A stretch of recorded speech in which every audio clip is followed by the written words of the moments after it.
Welcome back to By the Numbers. Today I'm going to tell you how you can know if you'll succeed in college.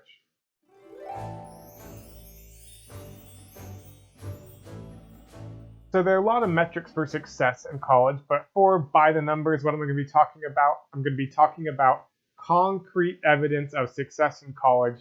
So for me, those are going to be three big factors. That's going to be four-year graduation rate, overall graduation rate, and graduate salary. There's a lot more to college than that, but it's what we're going to go with for today.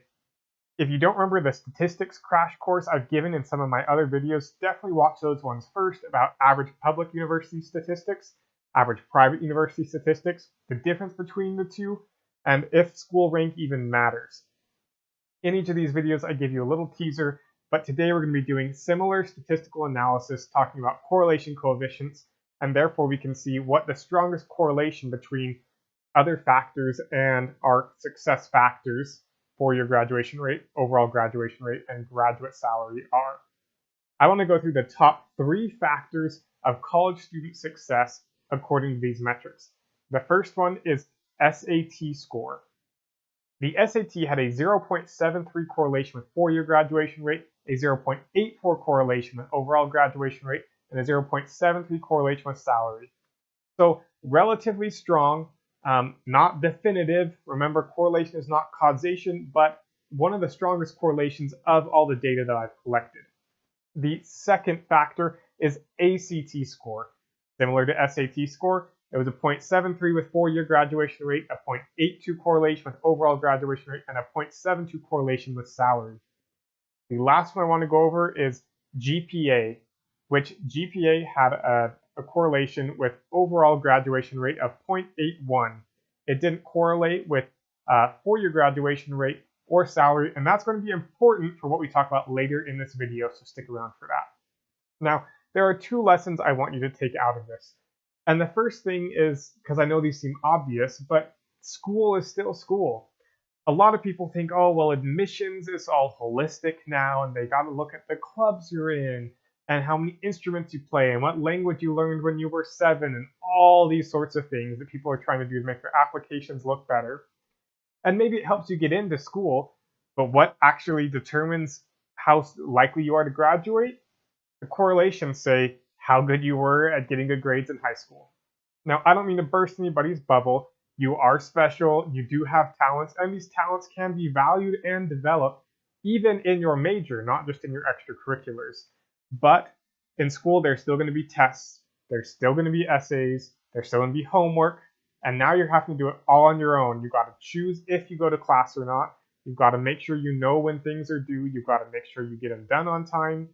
And in the end, you don't get quite as much one-on-one interaction with your professors, especially in these early classes.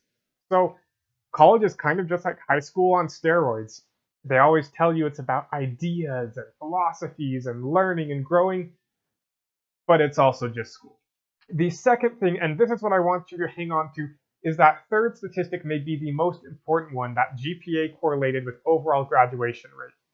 And that's important because, in my mind, GPA correlates a little more to hard work and grit than SAT and ACT. I'm lucky, I personally am a good test taker, but I know a lot of people who are not good test takers. And so even though they work really hard and they understand the concepts, when there's a timer running, or if they feel the pressure, they just crumble. And so therefore, they don't have the good test scores. Now, it makes sense that people who are good test takers are going to graduate faster, probably have higher GPAs, and therefore attract better jobs and get a little bit higher salary out of college. But getting a good GPA, meaning you get enough grades and do well enough in the day-to-day, your classes, the grind, that's what's really going to correlate with overall graduation rate. That's what's going to determine if you're going to make it through. And while we would all love to graduate in 4 years, get out of there fast, start making money, save money, but in the end, if you take 5 years, if you take 6 years, it's not really that big of a deal. It depends on your major. It depends on if you're going to pay off that debt with how much you're going to make with your major. It depends if you can guarantee yourself a pretty good job and things like that. But in the end, an extra semester or 2 or 3 isn't the end of the world. Now, I didn't want to bring up all these statistics to discourage you. I wasn't trying to say, well, if you got a bad ACT score, then you should just give up on college. What I was just trying to warn you guys is that college is pretty much just like high school. The social aspect is better. You've got a lot more freedom, but the classes are still classes. You're going to write essays. You're going to do projects. You have to turn in homework.